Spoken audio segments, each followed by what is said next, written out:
نستضيف اليوم المهندس سعيد المرضي للحديث عن ثقافة السياحة في المملكة العربية السعودية. أهلا وسهلا فيك بل على نفس الثقافة. أنا سعيد جدا إني أكون معاكم، أتمنى أن نكون ضيوف خفيفين ونكون برضو مفيدين. بالتو بدأ الموسم الصيفي الموسم السياحي الإجازة الصيفية للمهندس سعيد، يعني كيف نستطيع بجهات عديدة ومؤسسات كثيرة في المملكة العربية السعودية تكثيف ثقافة السياحة المحلية؟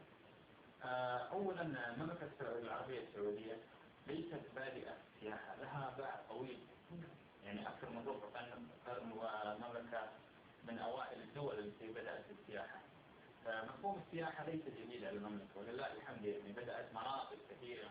الآن في عندك حائل مثلا موجود في آرائي، حائل معروف في برضو الآن في نعم في شمال المملكة، أيضا في الجوف عندهم برضو، في جيزان بدأ اللي هو موسم المانجا، وبرضو عندهم صيد هذه المنتجات وثقت وظهرت لثقافة السياحة المحلية. نعم، السياحة المحلية كما ذكرت بأنها ليست جديدة.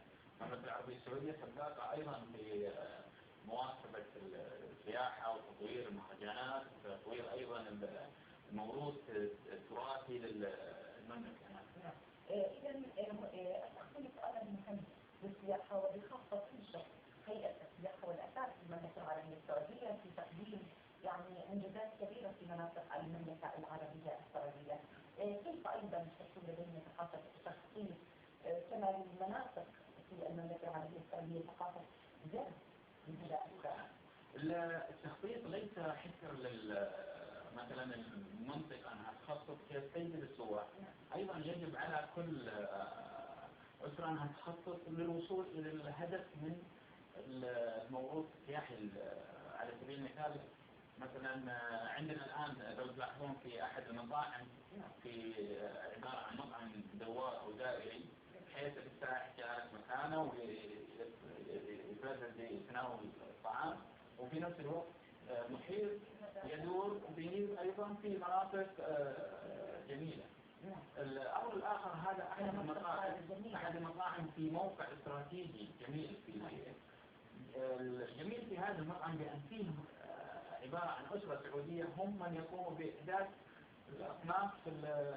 أصناف الطعام. والأولى الأخيرة أيضا مشاركة الأسر السعودية ليس أيضا في يعني السياحة، وإنما أيضا يعني في المشاركة في هذه الأماكن والتصحيح وعمل صحيح. حتى الآن في بعض المناطق بدأت الأسر، هذا أيضا عبارة عن صور مختطفة. هذا مركز الملك عبد العزيز التاريخي، هذا من الداخل يعرض بعض الأتراكات. هذا في منطقة نجران أثرية، مناطق أثرية. إذا دعني أتوقف هنا يعني مهندس سعيد، السياحة التراثية أمر مهم جدا، اختلاف اتساع رقعة المملكة العربية السعودية واختلاف المعرفة فيها، ويعني المناطق السياحية يعني تخصص وتعنى في السياحة والآثار للسياحة التراثية. ما مدى حضورها في المملكة العربية السعودية؟ لو أقول لك السياحة التراثية هي ركيزة مهمة من ركائز اللي يعتمد عليها السائح أو يبحث عنها السائح. لا نذكر أن السياحة التراثية هي فقط زيارة متحف أو زيارة مثلا لاستعراض المعروضات التراثية القديمة، لا.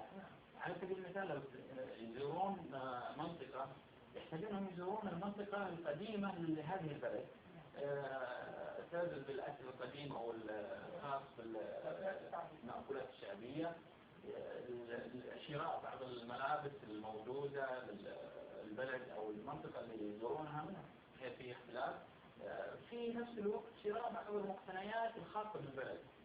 على سبيل المثال في بعض المخبوزات أو بعض الأكلات في مختلفة من منطقة إلى سياحة شاملة. سياحة شاملة. أصبحت السياحة، لو ذكرنا السياحة عبارة عن ثقافة وأيضا صناعة. السياحة ليست مجرد سياحة منظور عام، هي عبارة عن ثقافة. السائح يجب أن يتعرف على ما هو الموجود في هذا البلد يتلذذ في زيارته لهذه المنطقة. أنت رئيس يعني خدمات المسافر العالمية، كيف ترى اتجاه العوائل والشباب أيضا الآن للسياحة الداخلية؟ أصبحت السياحة الداخلية في نظرنا أو في الإحصائيات اللي عملتها أنا شخصيا هي رقم واحد بالنسبة للمملكة العربية السعودية. صحيح في نسبة كبيرة يذهبون يسافرون خارج المملكة، لكن الرقم واحد هي السياحة الداخلية. بالنسبة وتناسب عدد السكان والمسافرين والموجودين، السياحة الأولى رقم واحد هي السياحة الدينية. بالإضافة إلى زيارة الطائف الموجودة عندما نشكر المملكة تتمتع بأجواء وبمناطق شاسعة يستطيع السائح أن يتنقل بينها. حتى من أضمن الخطط اللي إن شاء الله نعملها في المستقبل هي برنامج اسمه مملكة العجائب. وهذا البرنامج لأول مرة أصرح فيه برنامجكم. مملكة العجائب عبارة عن زيارة لجميع مناطق المملكة، ليس العوائل، هو حقيقة للشباب يتعرفوا على كل منطقة وموروث المنطقة. فإن شاء الله مملكة العجائب سنراها قريبا. نتحدث عن الشباب وهم الفئة الأغلب في المجتمع، وهم يعني من لديهم يعني شغف السياحة والسفر.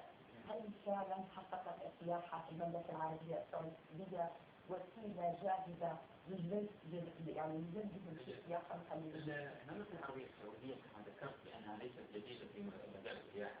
أعطيك بعض الأمثلة لسياحة الشباب.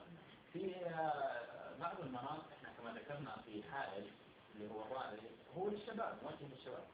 في منطقة جيزان في برضه رحلات مخصصة للشباب لصيد الأسماك وللغوص، أيضا موجودة في جدة والشرقية. هذا مخصص لفئة الشباب. الشباب كما ذكرت بأن الشباب يستمتعون بالكتابة، يستمتعون أيضا بأنهم يتعرفون على مختلفين سياحة الشباب عن سياحة العائلة. موجود لدينا أيضا الطائرات الشراعية كما تعرفون.